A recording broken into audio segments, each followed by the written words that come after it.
Hi. I know you're used to some humor to start out my videos, and we do have some coming, but first I wanted to get serious for a moment. If you're not aware, one of our YouTube comic book community members, Comics Will Break Your Heart, has been diagnosed with cancer. Jen is currently undergoing treatment, and yesterday, a GoFundMe was set up to help with her medical expenses. 100% of the money raised after GoFundMe takes their fees out will be donated directly to Jen. You can find a link to the GoFundMe in the description for this video. You can also head to gofundme.com and search for Keep Jen Reading. Any amount that you could donate would certainly be appreciated. Sharing that GoFundMe page would also help a lot too. Jen, I don't know what you're going through, but I want you to know that I'm thinking of you and sending you strength and love. Using the hashtag KeepJenReading can also bring awareness of the GoFundMe page. So please use the hashtag, please share the page, and please donate if you can. Thank you.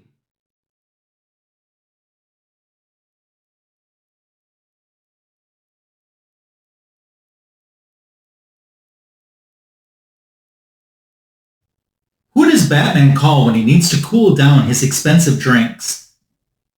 The Just Ice League.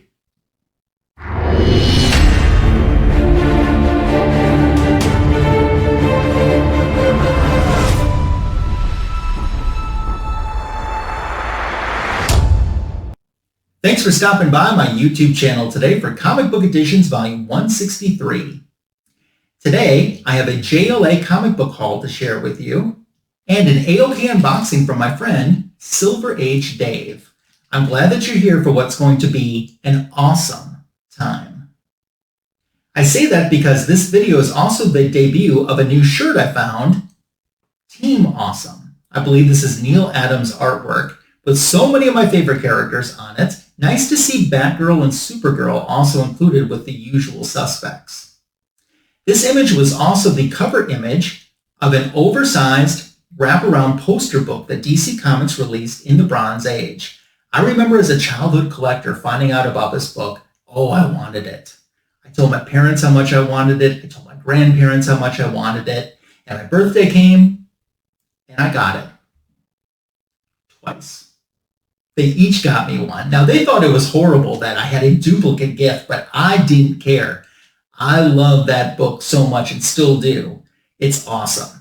So to find a shirt that brings back that memory for me was a must-have.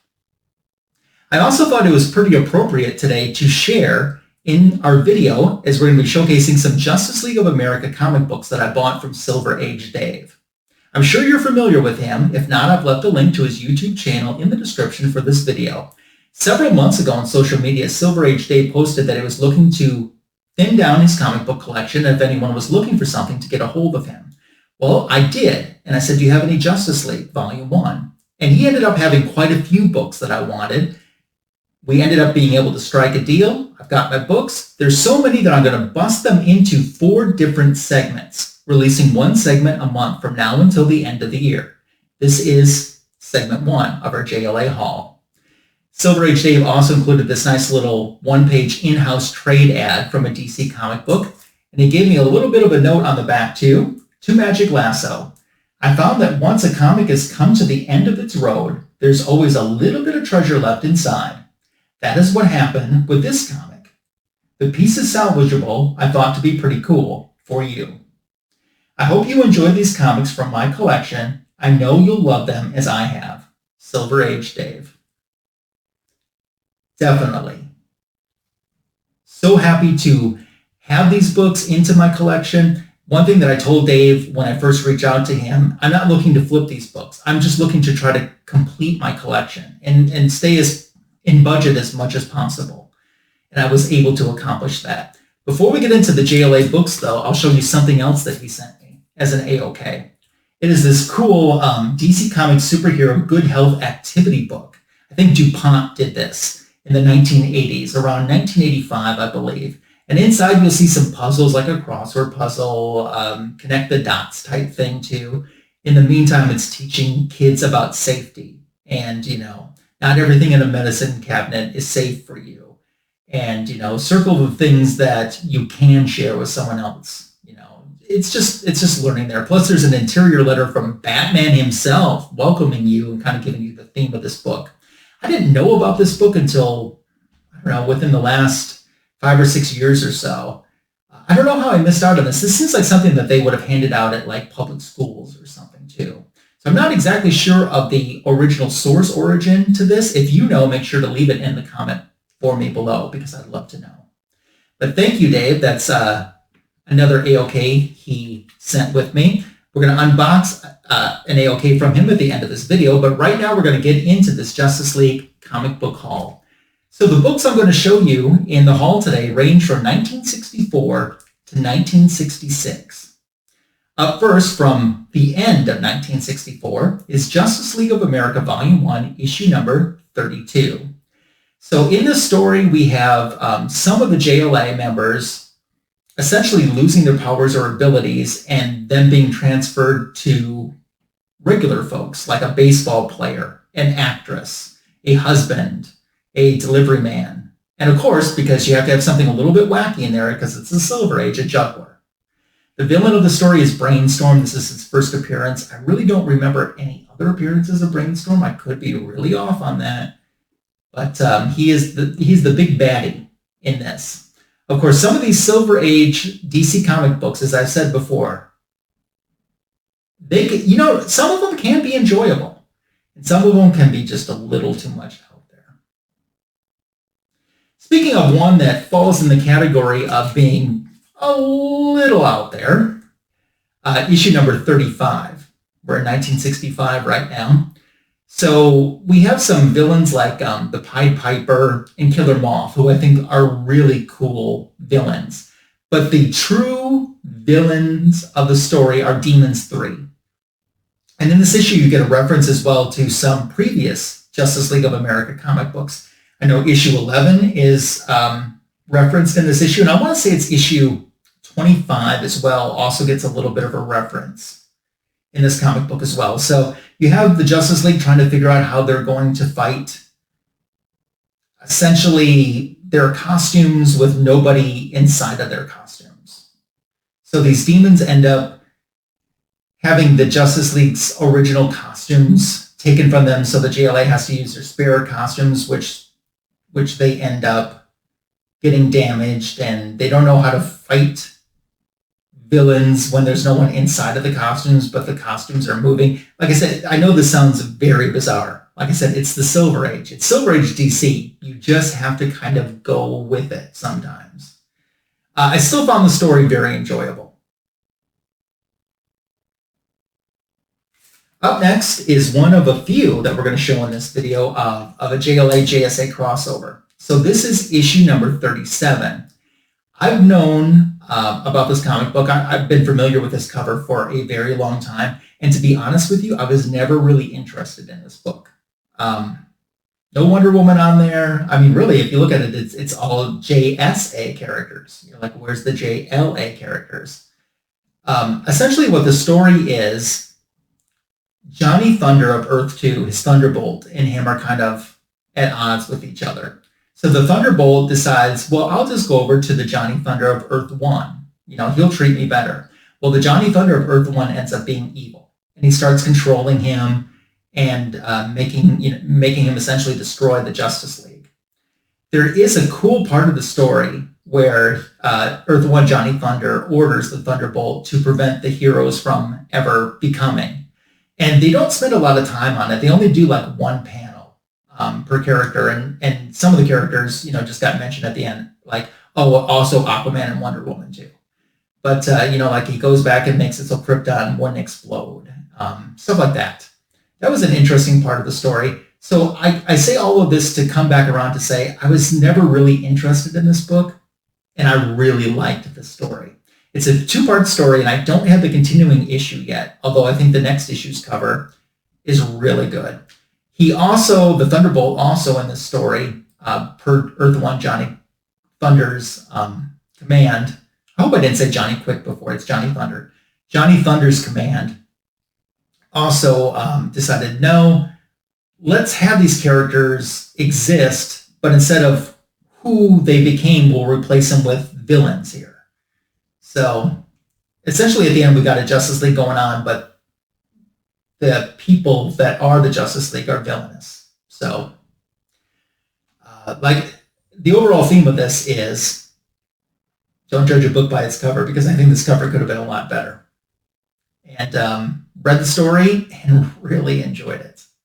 So out of all of the books that I'm showing in the haul today, this one is probably the one I'm most excited about, probably my favorite one, so much so that I even made it the thumbnail cover. This is issue number 43. We're into 1966 right now, and it's the first appearance of the Royal Flush Gang. For whatever reason, I've always been a big fan of the Royal Flush Gang. I thought that they were cool, probably because they're kind of different. One thing that they did in this story that maybe if the other Royal Flush Gang stories had, I've just forgotten about. But they were very big on, you know, like, say the Four of Diamonds symbolizes this emotion or this type of thing. And they would throw that card at someone, you know, like the Four of Diamonds. I don't know if I'm saying this 100% correctly, but like the Four of Diamonds symbolizes treachery or something like that. And they throw the card at someone, and then they would be treacherous. I know I'm not getting the specifics right, but that's the general theme of it. This was a great story. I know I've had for quite some time the second appearance of the Royal Flush Gang, which came in the 50s. I don't think it was 53. It might have been 54, 55, 56, somewhere in that vicinity. And that story was bad. And I love the Royal Flush Gang, and I thought that story was bad. So I was a little hesitant. I'm like, am I going to enjoy this, or is it going to be a bad story like that first one? But this was really good. I like this a lot. Are you a fan of the Royal Flush Gang? I remember them a lot from Justice League stories. I think their appearances always get better. And I remember a one issue off that they did as the guest villain in a Wonder Woman Bronze Age comic book too. That's really good. We've got another first appearance with issue 45, and it's Shaggy Man. And actually there ends up becoming two Shaggy Man, or Shaggy Men, I should say. Jinkies, zoinks. Not that type of Shaggy. In this issue, though. You'll also notice, because we're talking 1966 now, what you're going to see in this cover, and really the next cover, and then in some of the books I'm going to show in Volume 2's JLA Haul next month. The Batman TV show has become a huge hit by this time, the Adam West Ward show. You're going to start seeing Batman being very prominent in this era on covers, because DC knew they got Batman, and he's a national hit, and they're going to exploit that and use it to their benefit to sell as many comic books as they can. I can't forget to mention, too, we got some go-go checks up here, too, which is always fun. So first appearance of Shaggy Man, essentially the Justice League decides, or the Justice League realizes that there's been some letters that have been delayed getting to them for a couple of years because of like a plane crash or something. So they're going to read their mail from 2 or 3 years ago and, well, let's go solve these, or check in on these crimes and see if they were solved, or see if there's still anything we can do, because we are the Justice League after all. And that's kind of the basis of this story. Like I said, you just have to go with it because it's Silver Age DC.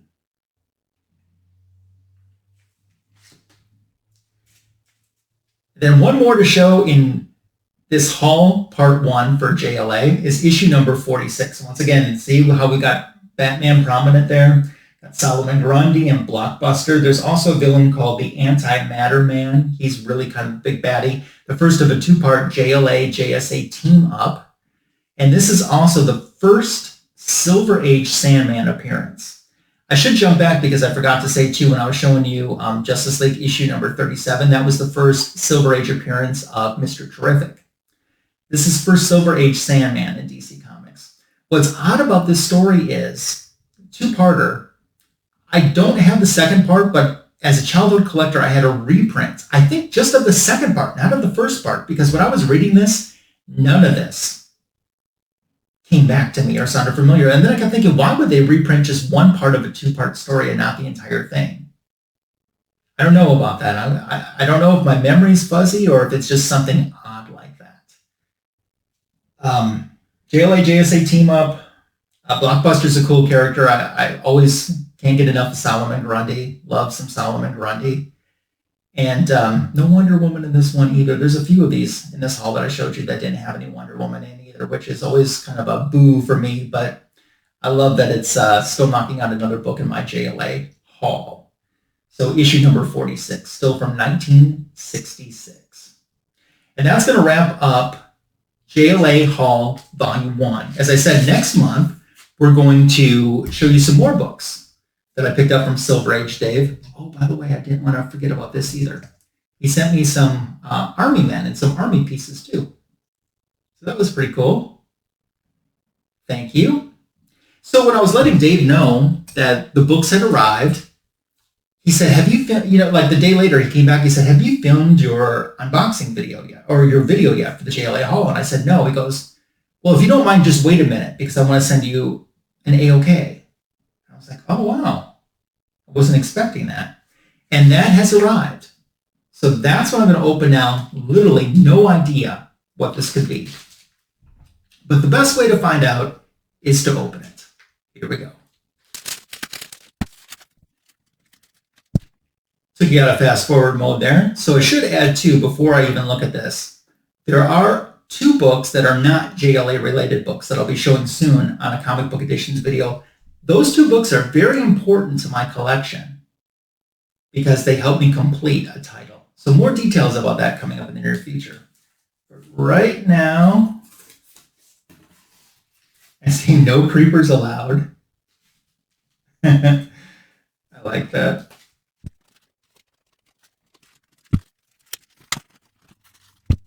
There was a little bit more tape. So that's why you went back into fast forward. Oh, I see this. Oh my gosh. It still has the original. It still has the original candy. Secret Origin of Wonder Woman. The Leaf candy pack. And there is proof there. The original candy still sealed in with it. Oh man. That's an awesome AOK. I love that. I love that. Oh, Dave, that is so perfect. Thank you so much for thinking of me. And the Debbie Domaine Cheetah is my favorite Cheetah too. Just throwing that out there too. I love that. That is so awesome. And just the fact that the candy's still in there just like makes my day. That's pretty cool. Thank you so much, my friend, for thinking about me with the AOKs. And of course, just allowing me to have a little piece of your collection that's now part of mine. And I'm honored to have these books in their new forever home. I'm going to take good care of them too. And as you guys will see, by the time I get to part 4 at the end of this year, how many JLA books I've gotten that I'm able to just knock off of my list. I'm just so stoked about that. So more to come on the JLA front this year for sure. Are you collecting Justice League of America? Do you have any of the books that I showed today, or are you looking for any of them? We can dialogue about that and anything else that you would like to in the comments section below. Your comments are always welcomed, encouraged, and appreciated. I've left a link for Silver Age Dave's YouTube channel in the description for this video. I know he hasn't done a video in a while, but still sub him up. You never know when some new content might drop, or you can just go over there and enjoy some things that he already has archived on his channel. Thank you again, Dave, as I'll be saying several more times in future videos. And thank you for making it to the end of this Comic Book Editions Volume 163 video today. I will catch you next week. Take care.